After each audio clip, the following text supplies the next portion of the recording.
You are listening to the Horse Radio Network, part of the Equine Network family.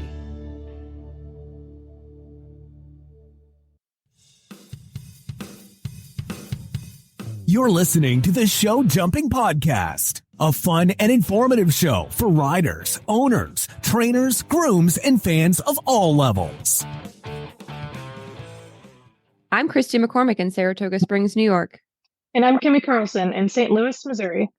And you're listening to the Show Jumping Podcast, where we interview fellow horse enthusiasts and answer questions from our listeners about the world of show jumping. Before our guest, a quick word from our title sponsor.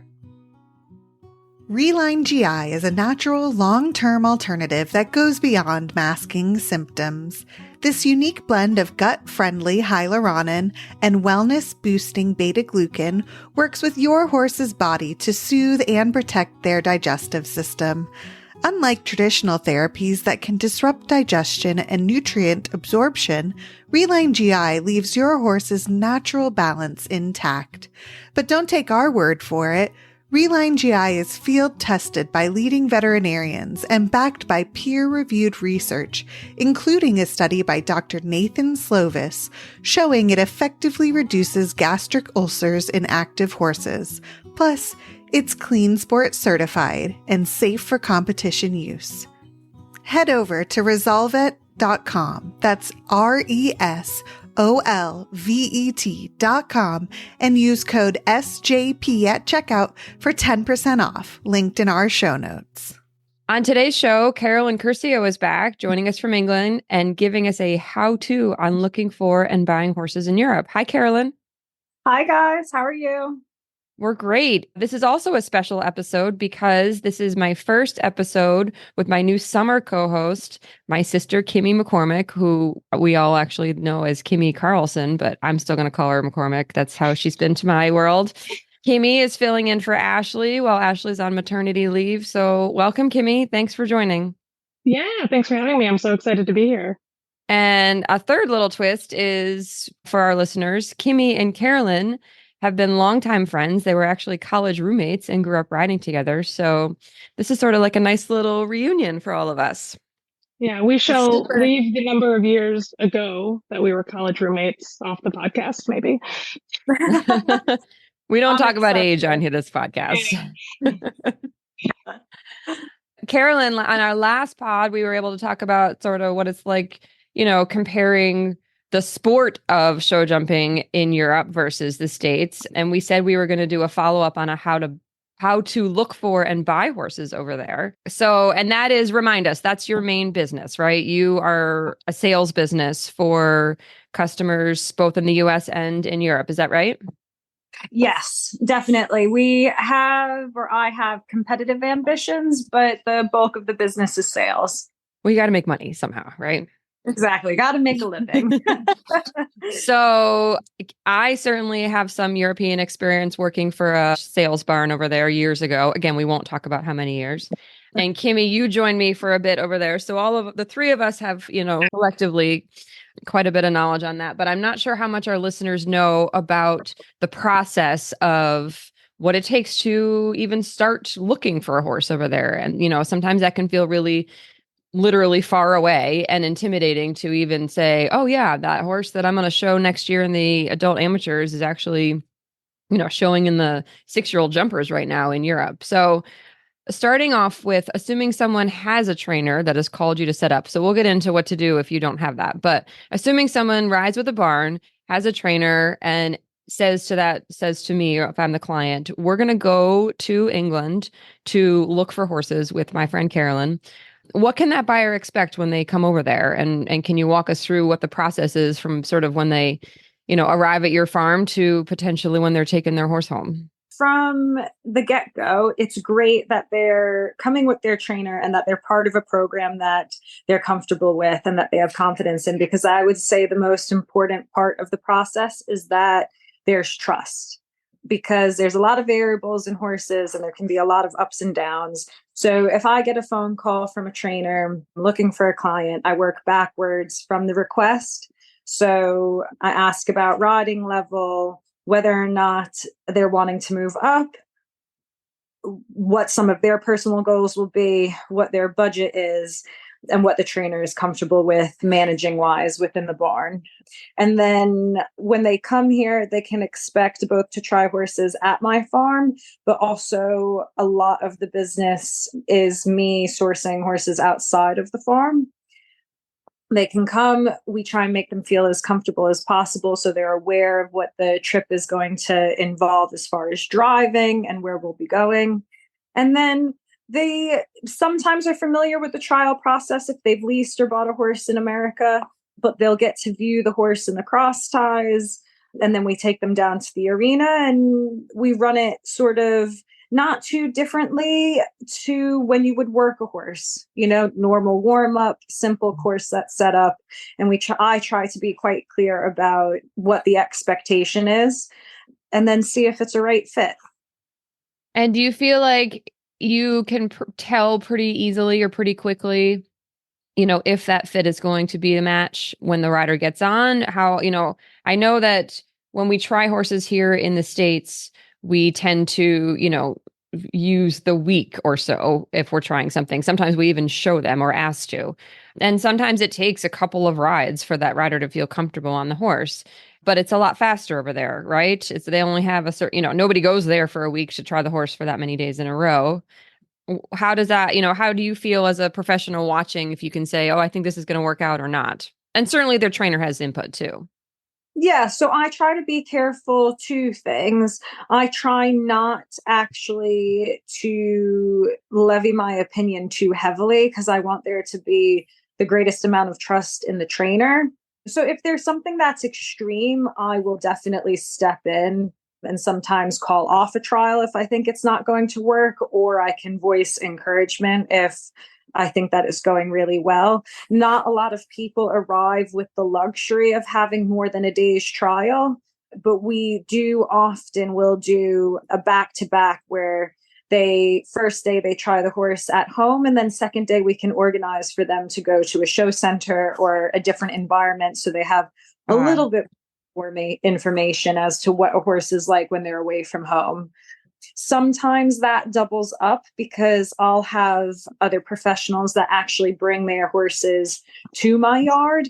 So first trial, they're actually getting to see a horse in a new place. And that can be helpful. But yeah, hopefully by the time we've had a few discussions and I've evaluated the horses in the barn and elsewhere, hopefully we've not gotten it too wrong by the time the trial has happened. And then the customers can make their decisions based on smaller details rather than like extreme changes. So a lot of people coming over aren't necessarily, Europe is focused around jumpers. A lot of people coming over might be looking for an equitation horse or a hunter. How is that process look different if I'm coming over to want to buy a hunter, given that they're not going to have any show record in that division? What do you look for? Does it change at all? Or is it mostly the same? Are you really just evaluating the horse itself kind of outside of its show record? I would say, because a lot of the business actually is in hunters and equitation horses. And aside from what you're asking that horse to do, the fundamentals of the process don't change. So when I have, again, depending on the client, how well I know the trainer and things will influence what I have set up in my arena for the trial. So for an equitation horse, there has been instances where I've set up like a mini finals course with quite specific questions so that they can have more information, having a water tray in there, having an open water, having technical bending lines and things like that. And equally for a hunter, if we can do it where we bring some flowers in, we bring some more natural or typically American looking hunter jumps for them to jump, that's a bit the best we can do. And like you and I and Christy, we all know I am familiar with what the horses need to feel like and how they need to ride to meet that criteria for going back to the States and being successful. And so that doesn't really change. It's a little bit up to you and your trainer to decide what level of greenness you're comfortable with when it comes to the horses. But you're kind of looking for all the same things. good rhythm, good balance? Can the hunters hold their own canter? Are they comfortable having their center of balance shifted and leaving with a little bit of a gap? And yeah, I think you can still ask those questions here. And quite a few horses have been successful, even though we obviously can't put a show record on that says, yes, this has gone and jumped the 3-foot greens or junior hunters or anything like that, or jumped a medal class. We can still kind of set it up so that you can be very confident going home with it. So that sort of leads me into my next question, actually. And I love that you have the experience from the American system to understand what hunters and equitation horses need to do. And obviously there's definitely people from the States coming over looking for young jumpers. And that seems a little more, a little clearer on, okay, this horse has done the 5-year-olds this year and then the 6-year-olds, and it can jump. We have a pretty good measure of how high it can jump, how careful it is, the basics of that. I feel like the hunters are so much trickier to pick out the details of what those horses can do without seeing them in the hunter ring, and leading to how expensive this process is. I think a lot of people in the past have thought, oh, I'm going to save money by going to Europe to find a nice horse to then bring it along here, because in the hunter world over here and in the equitation world, a lot of their value that we as trainers put on them is based on their show record and is based on what they've won, what they've already accomplished. So you're paying so much more for the experience that it has in the show ring. If I have a client who, let's say she has, and this is, again, I'm throwing out numbers that are going to sound big to some people, small to others. I don't want to minimize how expensive, and I try to say that on all the podcasts, how expensive this expensive hobby is that we all choose to do. But it is, I assume that people looking for buying horses that are at least interested in what Europe has to offer they can afford something of some substance. So let's say, I had a client that says, I have a budget of 50,000, and we're not right now. And I'd like to get into the process of quarantine and all of that, what that costs. But let's say for the horse itself, I have a budget of 50,000. Today in your world, is that possible? Is that worth looking for? Exclude like for a hunter, it would seem like you would get a little more bang for your buck, because again, you're not paying for the record, right? You're buying the base product, and then it's your job to put on the record. So, and can you explain if that's even possible with a hunter or a jumper? Like you said, like I always want to start from a place of we don't ever want to minimize anyone's budget so that they have. So like, let's be honest, we live in a fancy world that has, lots of zeros at the end of all these prices. And so we just want to acknowledge that. And there are certainly, as we some of us have experience with and some of us don't. There are horses over in Europe, I know, that are priced in the, 7 figures. So yeah, we'll pretend that is a different situation. And this sort of for the normal, quote, normal horse person, can they buy something in that range? Yes. And I'd also like to say, just for myself, whoever comes to me, I treat their budget with the utmost respect, and I don't treat them any differently, whether it's a 5-figure budget or a 7-figure budget. As long as you are honest with yourself before you make the trip and you are clear about what your goals and expectations are, you can walk away with a nice horse for that amount of money. Okay. A million and one variables, of course, of do you want to win a finals? Do you want to win Derby finals? Like anything like that. But certainly you can come here and you can buy a nice horse in that budget. We can make that work. Yes. And do you think that there's a difference in what you're paying for a hunter versus a jumper? Again, mostly going on the record the record element, since the jumper would likely have a record, unless you're buying something that's very young that hasn't shown that much.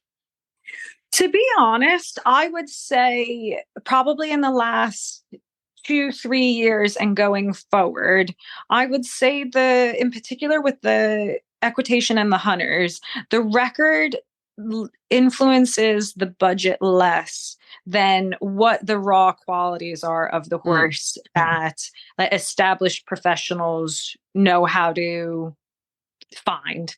So like the very good hunters, the very good equitation horses, they'll still be pretty expensive over here. They can go for well above the budget you mentioned. Again, I think it's a little bit harder to compare it discipline to discipline. It's a little easier just to do it from a goal perspective, right? Is someone coming over because they want a horse to learn on? Is someone coming over because they want a horse to win on, to be competitive on, to step up on, to rebuild their confidence, and then kind of work backwards from there? Because I'd say, you know, maybe a very nice investment 6-year-old could be the same money as a hunter that someone thinks is going to ribbon at Derby finals. Gotcha. That makes sense. Yeah. Yeah. So let's say we've come over, we've found that great horse that's within our budget, that is a really good fit for what our goals are going forward, right? We've done all that. We've succeeded. It's past the vet, right? Now we want to bring it home. Now what? What does that process look like? I've never shipped a horse over from Europe before or the UK. What do I do? How long does it take? Who do I call? How do I FedEx my horse back to the US? How do I FedEx my horse? And I have an additional question that Kimmy, you mentioned, but I think needs to be explained too. What is the vetting process? You know, we're not sending our vet from America over there, right? How does that work? And the cost of that. Everyone is very interconnected now, which makes my job easier. Like, and by everyone, you mean vets, farriers, transport companies, flight companies. And you joke, Kimmy, but you can FedEx your horse. FedEx does do the flights of horses. So it's not that often that actually a client's vet doesn't have some sort of connection to a vet I know over here. So the way I work is I have 2 vets that are the main practices I use for my own horses. And then I have relationships with vets both north and south of me. And so that is to give the clients a little bit of confidence to know that, you know, they're not walking into the dark with every single process.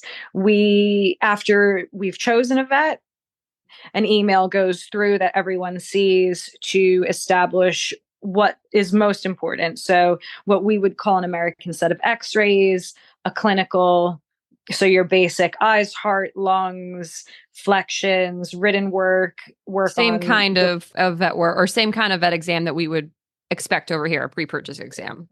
Exactly. And then everything is videoed. So you as the seller are also the setup. You're setting up all of those pieces for the client as far as the vetting. Yes. So not everyone offers that, but I've tried to make a point of what I do, because relationships are important to me as well. That yes, I offer a hand in scheduling all of it, the vetting, the shipping. In the vetting, we pull export bloods, and they also pull doping bloods, which can either be chosen to be run by the client or it can be chosen to be stored for 6 months. So when they pull the export bloods, it typically will be no quicker than 10 days before we have those results. And at this point, the chosen transport company and flight company are in touch with the vets. And I would say from start to finish, you're probably looking at 3 weeks before your horse is landed in quarantine in America. And then quarantine there are different times for different sexes, right? Yes. So every horse that lands in America will have to do 48 hours in the U.S. Food and Drug Administration quarantine. So often we'll fly into New York or we'll fly into Miami. Everything has to spend 48 hours there. If you have imported a stallion, that stallion then needs to go for 5 weeks worth of quarantine at your chosen quarantine facility. And the mares have to do 2 weeks at your chosen quarantine facility. And then they have whatever facility you choose will be very clear with you about what tests have to be run in that time. You can go and work your horses at those facilities. And then after that, you're free and clear to carry on and start your show schedule with those horses. And so the geldings don't have to do anything additional on that 48 hours? Yes, so the geldings are released after 48 hours, which is why that plays a big part in the shopping process, because of course you're looking at added cost and added time. So preferably, particularly with the American clients, geldings are ideal. So you're talking, so let's add up the cost. Let's say most expensive, I buy a stallion who is there for 5 weeks. And so what do we think for, let's just call the vetting. Let's assume the vetting is about the same as it would be in the States, right? I mean, we're talking about similar exams, unless you think that's different. But then the shipping and the quarantine, what does that add up to? I would say your vetting is probably less expensive here, to be honest. Okay.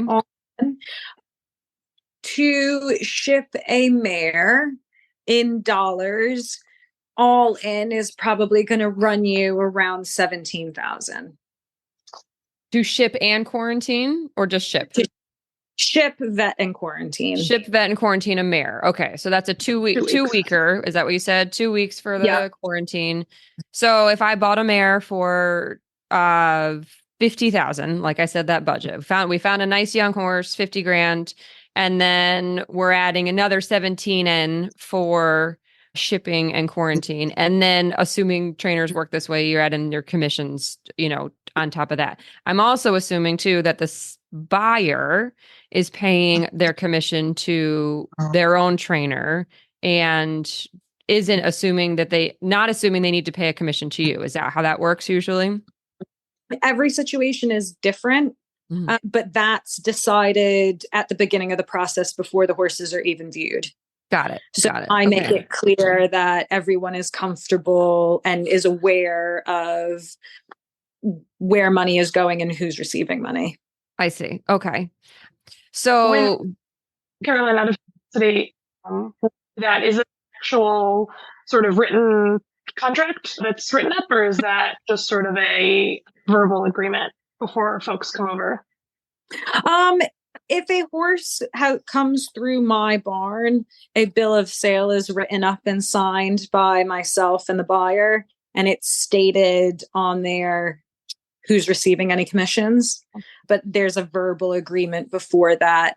If I'm just agenting a deal and the horse isn't coming through my barn, unless the seller on that side and the buyer want a bill of sale that way, then it's usually just a verbal agreement at that point.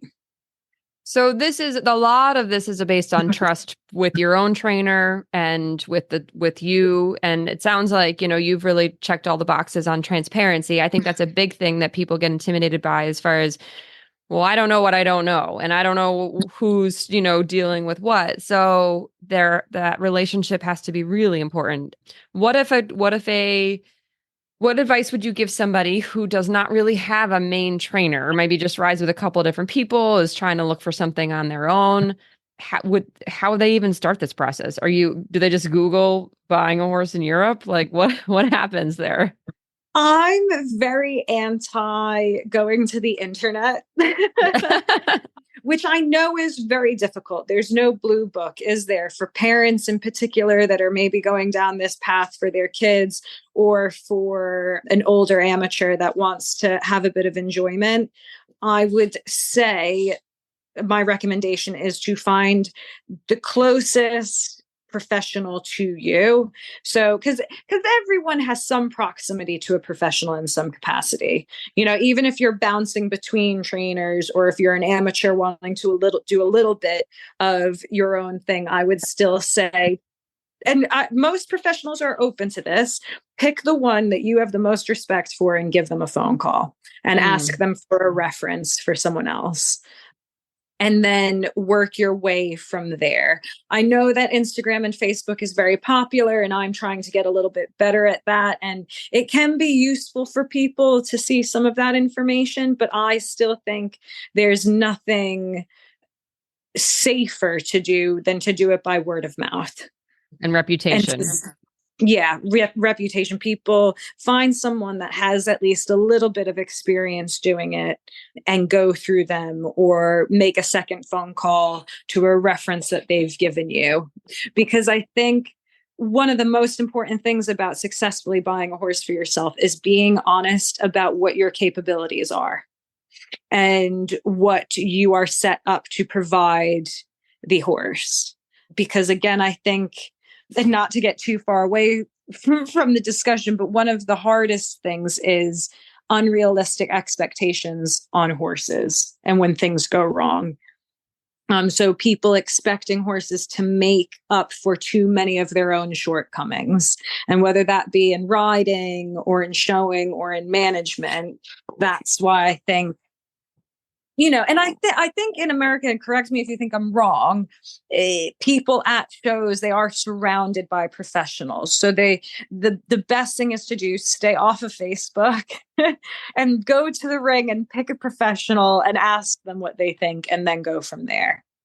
Oh, yeah. I mean, that's a whole nother podcast as far as what people expect out of their horses, what they expect out of their trainers, what they, take responsibility for as riders. That's a whole nother topic. But I agree. I think that finding, someone you can trust, and most horse people, at least who are competing at all, have somebody that they can trust and have a relationship with. And even if that person doesn't go to Europe, maybe, like you said, ask them, go down the line of who knows who and what reputation is best. I do know it's so easy to get tempted into that Facebook plug of, oh, look, this horse, and they always look too good to be true most of the time. Yeah. And that's always a little bit of a sign. But I've certainly gotten lots of clients that send me ads that they might find and say, what about this horse? This horse is in, the corner of Germany, and can we go and find it? And just from someone I've never even heard of. So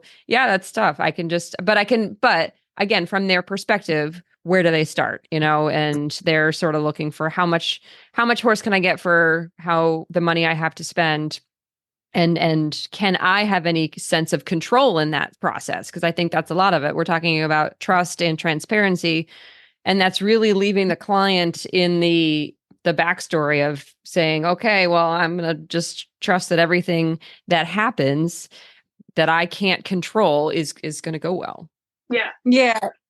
And so kind of next question is, what happens if it doesn't, right? What happens if you go over, you pick the horse, get it all the way through quarantine, we're back in the States, and for whatever reason, it could be nobody's fault, could be the horse just decides it does not want to be an American, right?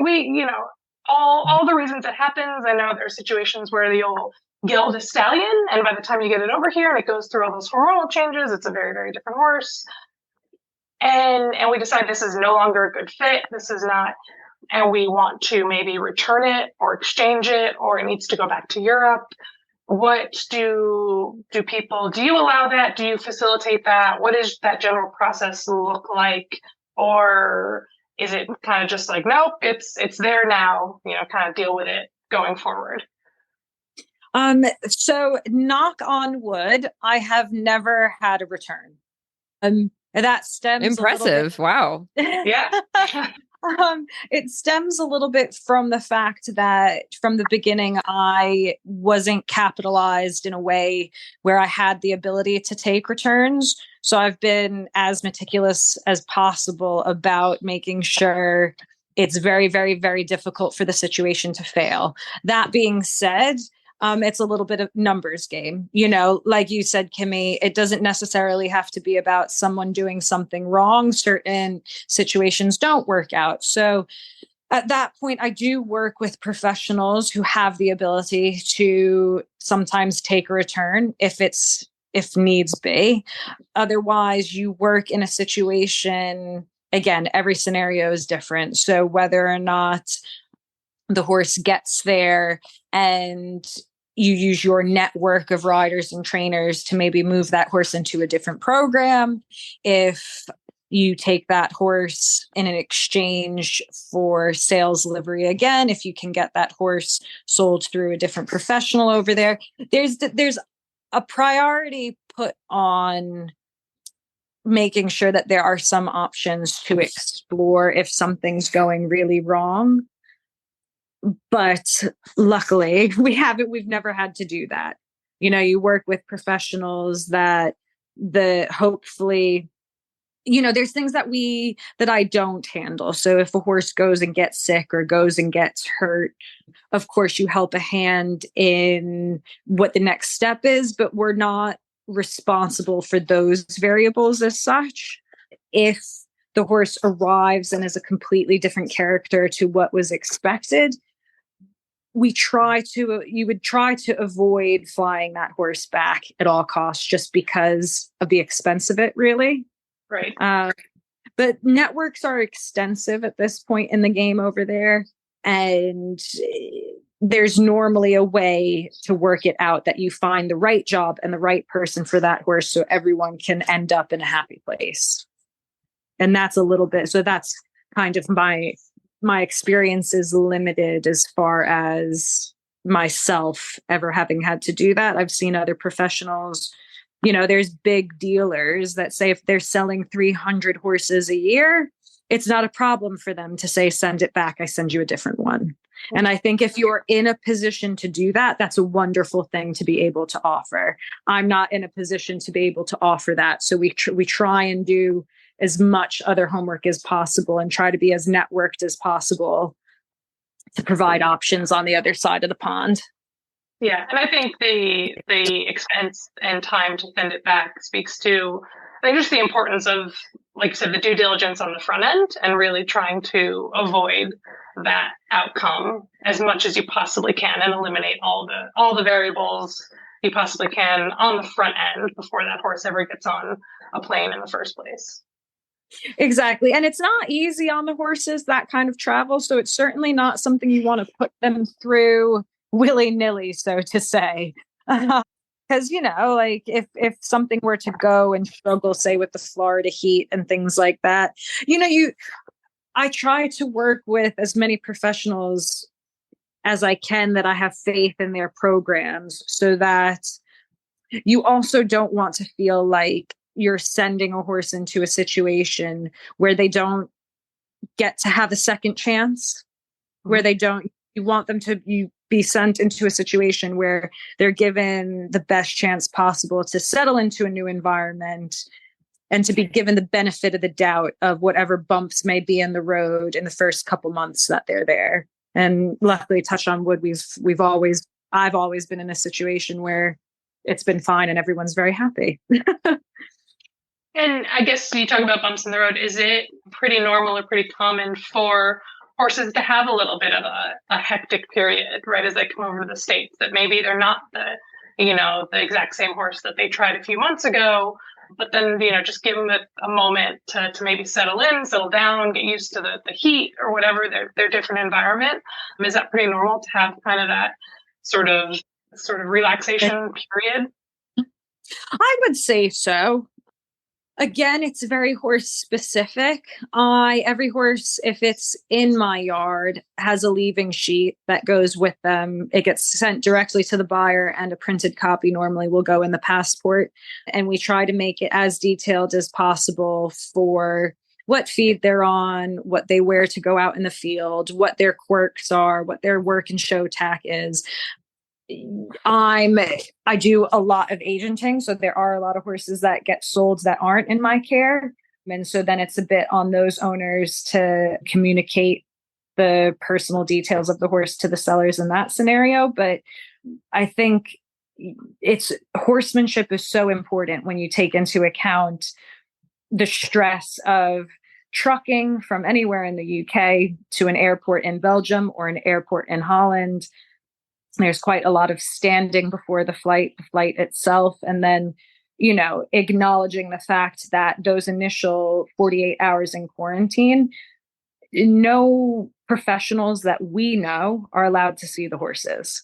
So those horses are strictly in the care of government officials. So you don't really know what happens to them in those first 48 hours. And I think people have to feed their horsemanship, so that, in the sense that when a horse arrives at their farm, they take all those factors into consideration. And I think it's really important, and again, why I try and work with professionals that I trust, so that, when a horse arrives, you don't change everything about its life right away. Like if I say, a horse is being fed 3 times a day on a particular type of feed, you try and keep that the same. If I say that horse is used to having breakfast and going straight out in the fields in the morning to keep itself out, keep it, affording the horse some level of consistency in this really big change in its life. Because it is typical. They're sentient beings, aren't they? And it's really no different to changing a child's home life all of a sudden, and we can't explain that to them, can we? So I think it's certainly not a bad thing if a horse takes a minute to settle in, takes a minute to relax in it by its surroundings, for their tummies to settle down with different hay, different grass, different feed, all of that. I think that's part of the process. And so everyone needs to be on board with managing the horses in a way that affords them the best opportunity to show their true characters, if that makes sense. Yeah, no, I think that's a really good perspective. I think that's true of selling horses within the States too. Every barn is different and every program is different, and transferring a horse that might be doing really well under your care to someone else's care always takes some time and time for that horse to adjust. And sometimes it's for the better. It doesn't mean that however it's thrive, even if it's going very well with you, maybe someone else, whatever, their details are slightly different so that horse can improve or take a minute to adjust to whatever they're asking.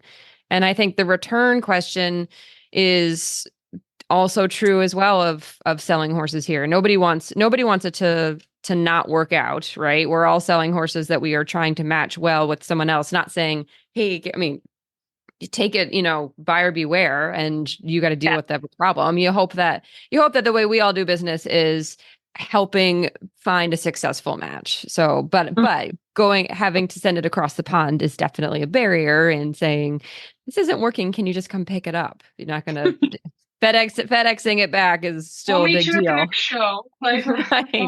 We'll go pick it up.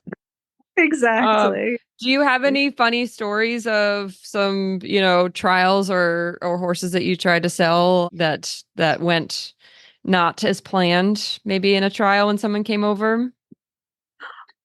Well, there is a funny story that's slightly less specifically related to the horses, but I would say there has been times where I don't know what it is about a trial situation, but horses can sometimes do things that they've never done with you in their lives. And then on the day of the trial, they decide, I am going to spook at the corner. That's happened to me tons of times. Yes. I swear up and down that this horse is the safest horse for your 11-year-old daughter. And then that day, it just feels like it should, the water that's been there its whole life, it will spook at just for that day.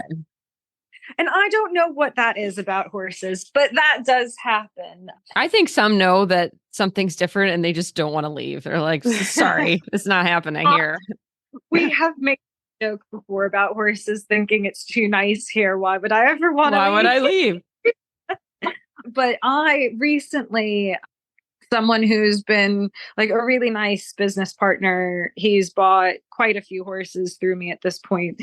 We've done a lot of traveling around the country, and you guys will know what it's like. It's very tunnel vision, especially on a single day trip. You're driving all over the place trying horses, and you don't often get to appreciate what a certain city or country might have to offer. And we were driving to a new farm and we're chatting away, and all of a sudden he's looking out the window and he goes, "Is that Stonehenge?" And I was like, "Yeah, I think that is Stonehenge." And he was like, "Should we pull over and go visit?"